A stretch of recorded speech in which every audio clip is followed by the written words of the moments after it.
Hey guys, and welcome back to Monka, where Crysis ensues. But yesterday I beat a video game, and so I kind of want to talk about it. And with that intro, you might be able to guess the game that I played, because it kind of correlates to the game I played previously. But the game I beat yesterday was Crysis 2, specifically the remastered version on the Nintendo Switch. Crysis 2 originally came out in 2011 for the Xbox 360, PlayStation 3, and PC. The game then came out again with the other ones in 2021 via Xbox One, PS4, PC, and of course the Nintendo Switch. The game was developed and published by Crytek, came out 4 years after the original one in 2007. The game in total for the campaign took me about 7 hours to beat, and specifically in the remastered version there is no multiplayer. The only thing included in it is the campaign. But the long and the short of my opinion on Crysis 2 is that, held to its own merits, it's a pretty fun game, to be honest. It's a pretty decent game. It's kind of a mindless shooter, kind of like a Call of Duty game. Now that being said, compared to its predecessor, the original Crysis, this game is pretty disappointing, to be honest, because a lot of the cool features of the original Crysis are stripped back. The game is made more generic, and like I said, it's a lot like a Call of Duty game. It suffers from Call of Duty syndrome. Of course, this game came out in 2011 when Modern Warfare came out in 2007, and if you know anything about that era, a lot of shooters kind of suffered from something called Call of Duty syndrome, as I recall it being called, because every game was then trying to be Call of Duty because Call of Duty was so successful with the formula it created post Modern Warfare. So this is a post Modern Warfare game, and you can definitely tell that for the fact. But starting with the graphics and performance, all things considered, Crysis 2 on the Switch is a really good looking game, to be honest. It probably has the same graphical fidelity as it did on the Xbox 360 and PlayStation 3, but nonetheless, I mean, it's a great looking game, to be honest. And with those pretty graphics, surprisingly as well, the game runs really solid. It runs at probably a solid 30 FPS. My eyes can't really tell, to be honest, because I've been playing so many games on the Switch that I can't really tell the difference between 30 and 60 nowadays. But whatever frame rate it runs at, it holds that frame rate pretty steady. And honestly, I can't recall the frame rate ever dipping, even during heavy action. So this game really holds itself well with the graphics, and as well, the performance is really solid. It performs surprisingly better than Crysis, which was a worse looking game and performed worse. But in terms of the graphics and performance, this game is actually a surprise banger on the Switch. So it actually is overall pretty good in terms of that department. But in terms of the music, voice acting, and sound design, the music honestly is not something I remember all that well, though I recall it bumping pretty heavy during intense fights and kind of amping up the action during fights, which is cool. But it does its part as kind of a background music. It doesn't really,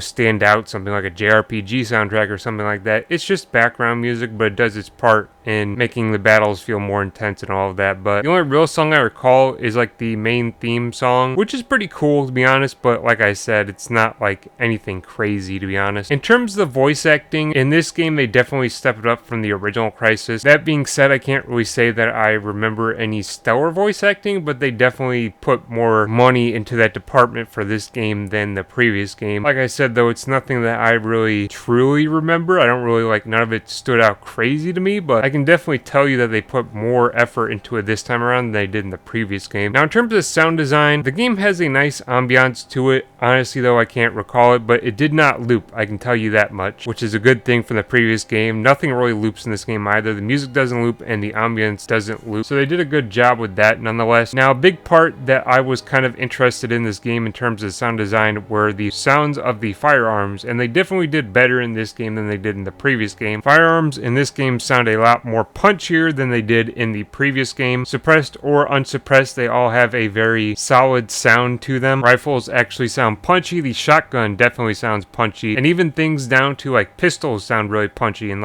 sniper rifles sound really good in this game. Like I said, suppressed or unsuppressed, so they actually did a good job this time around in making the weapons sound more punchy and more satisfying than they did in the original Crysis. But overall, in terms of sound, music, voice acting, etc., they did a good job this time around. It definitely is a step up from the previous game. Now, in terms of the story is also a step up from the previous game. The story is kind of convoluted, to be honest, and kind of complex, which is kind of interesting considering the first game kind of felt like it had a generic story. This one goes for kind of a deeper story, which is kind of interesting, to be honest. But the story takes place 3 years after the original Crysis in 2023, ironically. The main focus is in New York City, where pretty much the city has broken down due to fear of aliens and fear of a virus virus that is spreading around killing people. Due to the breakdown of the city, a private military group called Cell have been sent into the city to kind of police and clean things up. Now, of course, Cell is somewhat corrupt, and so they're doing corrupt shit, and they're just kind of being general dirtbags. But with that, a Marine group is sent into New York City to extract a scientist known as Jason Gould, who the government believes may be the key to fighting the aliens and fighting the virus. Now, of course, this Marine group en route to New York City gets attacked, and the main character, who is named Alcatraz, gets shot up and is pretty much a dead man. Now, he is found by Prophet, one of the original nanosuit soldiers from the original Crysis, and he's pretty much given the nanosuit by Prophet to keep him alive and to carry on Prophet's mission. Now, at this point, Prophet, spoiler alert, big spoiler alert, kind of, even though it happens within the first 15 minutes, but Prophet offs himself due to the fact that he is dying from the virus that was spreading around New York City. At this point, Alcatraz takes over Prophet's role to find Jason Gould and to get him out of the city. Now, during all of that, Alcatraz will be fighting Cell because Cell didn't like Prophet, and so they will be attacking him in his mission to get a hold of Jason Gould. Now, that's pretty much the story for the first half. After the aliens invade and actually attack, the story kind of goes a different direction, but the story actually gets pretty deep, to be honest, and it's kind of interesting, and it's a lot more captivating than the first game, even though in Crysis 2 they actually do a lot to kind of flesh out the story of the first game by retroactively going back to it and fleshing out the story. As well, kind of an interesting point of contention with the story of the first game is the fact that when they go back and flesh it out, it's a main focus on Prophet. They really focus on Prophet as a character in the first game and really try to flesh him out as a character. It kind of feels like in this game that they wish they'd made Prophet the protagonist in the first game, because they do a lot to kind of rewrite Crysis to almost make Prophet the protagonist of the first game. But in that sense, even though Prophet is gone pretty early in the game, he still sticks around for the story and has a pretty heavy influence in the story throughout the entire game. But this time around, the story is actually pretty fleshed out, and surprisingly for a shooter, it actually has a pretty deep and interesting story. But in terms of the characters, this time around they did a lot better with this as well. They flesh out the characters a lot more. Unfortunately, the protagonist, Alcatraz, is a silent protagonist, and he has absolutely no personality to him, which is kind of unfortunate. I feel like they do this because they kind of wanted to give Prophet more of a presence in terms of his character throughout the story, which they do, and I kind of like the character of Prophet that they flesh out. They make him a lot more of a character than they did in the first game, and he's a really likable character throughout the entire game. But other than that, the game has a decent amount of side characters, and they all do their part, and they're all interesting, and they do better this time around in making the side characters have more of a presence than they did in the first game. Overall, in terms of the characters, it's a step up from the first game all around. But in terms of the story and characters, this is another department where Crysis 2 really improved over the original Crysis. They made the story a lot better and more interesting and surprisingly deep, and as well, mainly they flesh out Prophet, but they make the characters more interesting this time around. But in terms of the gameplay, this is where I say Crysis 2 takes a major step back from the original Crysis, because Crysis 2, like I said, suffers from Call of Duty syndrome, which means that the game was stripped back quite a bit and feels a lot more generic than the original Crysis, which is heavily disappointing. But one thing I can mention right off the bat with the gameplay is the physics. This is a big part of the game that they stripped away from the original Crysis, because really physics doesn't matter a whole hell of a lot in this game. There is no real environmental destruction, which is heavily disappointing. In terms of the enemies dying, they don't ragdoll anymore, which made shots satisfying. Instead, they have all death animations, which again strips away and makes the game feel less satisfying. And as well, just general details like bullets tearing through foliage and shit like that just are gone in this game. And really just physics engine is just stripped back to really generic and bare bones shit. Like there just isn't a lot going on here. The most heavy thing I can recall was like shooting through glass and the glass kind of shattering. But other than that, physics in this game takes a huge step back from the original Crysis, which is really disappointing. Feeling like that was one of the big points of the original Crysis, like destroying houses and destroying cover was really cool, and as well the little details of like bullets tearing through foliage was really cool. In this game, they really strip it back, and it's just really disappointing overall. But in terms of the level design, this is also a big department where Crysis 2 takes a huge step back from the original Crysis, where the original Crysis let you have a lot of player independence as to how to approach a situation, giving you open-ended levels to allow you to approach a situation however you wanted to. Crysis 2 is very linear. It does not give you those choices really. It feels more like a linear Call of Duty campaign that kind of feels like a shooter circa 2010, which is really disappointing. You don't have a lot of player independence to pick how you want to approach a situation. You just kind of have to approach it the way the game wants you to approach it. That linearity, I feel like, really puts a damper on the game and makes it feel really generic, and really it just makes it feel more like just a generic shooter circa 2010 post-Modern Warfare. It's super disappointing disappointing, and as well the setting for these maps is really not all that interesting. It's a ruined New York, which honestly I feel like at this point I played through so many variations of a ruined New York that it's just not all that interesting to me anymore. But level design really takes a step back. The linearity is just not all that great. I wish they went with more open-ended, but they stripped it back and made it feel more generic, kind of like a Call of Duty game in that period. But the AI as well does not get any upgrades in this game, which is pretty disappointing, honestly. The AI still feels as dumb as it did in the original Crysis. They don't really do anything smart. That being said, the AI still can overwhelm you because in bigger numbers they can easily spray you down and kill you if you're not taking your time and paying attention. Otherwise, they'll sit and cover while you run up with the shotgun and blow their face away, and that's massively disappointing. Even the alien AI is not all that smart. As soon as you go cloak, you disappear off both the aliens' radar and as well the human characters that you'll be fighting. The AI really just doesn't feel all that smart, and it really doesn't challenge you in any sort of way. That being said as well, the AI feels pretty generic, to be honest, even though it was pretty generic in the first game as well. The first half of the game you're fighting cell soldiers and they're pretty generic, and for the majority of the second half of the game you're fighting aliens, and the aliens really aren't all that interesting either. There's about 3 or 4 variations of aliens, and they're really not all that interesting. You pretty much have the basic riflemen, the more stealthier aliens that have more armor, and as well like the super buffed armored aliens that just take too many bullets, to be honest. And honestly, they're the biggest danger in the game because they have weapons that hit really hard and can shred you apart pretty easily. I know the first game didn't have a lot of alien variety, but this game feels pretty generic in that department as well, and really it's just not all that interesting. But in terms of the suit this time around, they don't do a whole hell of a lot more with the suit in this game than they did in the first game. Now this is something that actually does carry over from the first game. They keep a majority of the functions of the suit intact for this game, so you still get over armor so you can take a lot of bullets from enemies. You can also cloak up if you want to approach a situation more stealthily. As well, you can sprint and super jump and shit like that like you could do in the first game, and you also still have your visor for scouting out situations. More or less this time around the visor takes over the binoculars role from the first game, but they still give you those features. They also give you upgrades to your suit that you get skill points from killing aliens. Honestly, the upgrades aren't all that crazy though, and they're not really going to be a driving force for you to play the game. I'm glad that with how much of this game went generic that they at least kept some aspects of the nano suit intact for this game. But in terms of the gunplay, this is a part of the game where it felt like it stepped up but also stepped back a little bit. Now the guns sound a lot better than they did in the original Crysis. Like I said, they sound more impactful and more satisfying than they did in the first game, which is appreciated. That being said, the shooting aspect of the game feels like it got a lot more streamlined, and the most comparable game I can think of it is Call of Duty Modern Warfare 2. The gunplay feels a lot like Call of Duty Modern Warfare 2. Not a bad thing, but like I said, it's a part of this game where it just got more generic over the first game. But the gunplay does feel pretty good. The aiming feels good, all that stuff. And of course, the more satisfying gun sounds make taking down enemies feel a bit more satisfying. Now, like I said, one of the problems is that there's no more ragdoll physics, so killing an enemy doesn't feel as satisfying in that respect. They just have a death animation, which makes it feel a lot less satisfying, but the gunplay does feel a lot more streamlined and clean as opposed to the first game. That being said, enemies are kind of bullet sponges, so that's another aspect of the game that really took a step back and makes the game feel less satisfying because enemies take more bullets. In the original Crysis, it didn't take a whole hell of a lot of bullets to drop an enemy, but in this game, it takes a lot more to down an enemy, and especially when you get to the aliens become bullet sponges and really slow the gameplay down and make it feel less satisfying. Another aspect of the game that really took a step back from the original game, to be honest. But the gunplay does feel solid nonetheless, and like I said, a lot streamlined. It does feel a lot more generic though compared to the first game. Like I said, I would compare it to the original Modern Warfare 2 in terms of the way it feels. But that being said, they do keep the weapon customization system, which I appreciate. You can still swap out your attachments on the fly to adapt your weapons to any situation that you might come across. That's really appreciated, to be honest, and I enjoy that. This game also has a more variety of weapons as well, which is also appreciated. So they do some things better in terms of the gunplay department. Keeping the weapon customization intact is appreciated, and as well adding more varieties is appreciated. Now in terms of general housekeeping, like I said, the game is only 7 hours long, so it's pretty short, but this time around I felt like I was less upset about the game coming to an end as opposed to original Crysis. When the original Crysis came to an end, I felt like it came to an end way too soon, and I just wanted more game that I didn't get. This time around I was fine with the game coming to an end in 7 hours, and I think that kind of speaks volumes to how the game plays overall. It just feels like a Call of Duty campaign, and really you just don't want more of that. When the game comes to an end with that kind of campaign, you're just kind of like, okay, that's alright. I guess the game's coming to an end, and I was just fine with it, to be honest, which is kind of disappointing. The game just doesn't have the same kind of meat on its bones that the original Crysis had that made me want to have more of the game. But in terms of general campaign housekeeping, the game feels very flashy throughout the campaign. The gunfights are pretty tense, to be honest. Even when the gunfights get pretty tense, the Switch holds its own in terms of frame rate, so that's pretty neat. But like I said, it feels a lot like a Call of Duty or Battlefield campaign from that era. It's very flashy. It has a lot of shit falling apart in the ruined New York. It has a lot of set piece moments like Call of Duty and Battlefield games, and it also has a turret section just like a Call of Duty game would. But I'm not saying these are bad things. It just makes it feel more like a Call of Duty game, and that's probably what it was aiming for. But in terms of gameplay, it's a lot of mixed elements, to be honest. There's a lot of good things that they did here, but overall it feels like a step back from the original game in terms of the gameplay. Just stripping back the environments, making the enemies more bullet spongy, taking out the physics that made the first game unique, and just kind of making the gunplay more generic and like Call of Duty just really kind of hurt the game overall. But overall, my opinions on Crysis 2 are this game does improve in some departments over the original Crysis, which I can appreciate. The graphics and performance on the Switch look a lot better, which can be appreciated. The sound design overall is better, which it can also be appreciated. They do more with the story and characters, which like I said is a good thing, and I actually enjoyed the story this time around. But at the same time, the gameplay feels like it's been streamlined so much that it just really feels like a Call of Duty campaign in a futuristic setting, which is kind of disappointing. I kind of wish they kept elements from the original Crysis besides, you know, like the nanosuit and weapon attachments. Besides that, it just kind of feels like a Call of Duty campaign, which is really disappointing, to be honest. I wish they just did more Crysis than stripping it back and making it feel like a Call of Duty game. I get that's what the first-person shooter slump was at the time, and a lot of games just felt like Call of Duty, but to be honest, it just suffers overall from it. I hope Crysis 3 does more to open the game up, and it seems like it does better overall. I'm only an hour in currently, but it seems like it does better to kind of make the game less generic than Crysis 2, but Crysis 2 is worth playing, I will say. I think Crysis 2 is a decent game, to be honest. If you enjoy Call of Duty campaign circa 2010, you'll enjoy this type of game, but it just feels generic and it's disappointing as a follow-up to the original Crysis. But thank you very much for watching. Until next time, I'll see you.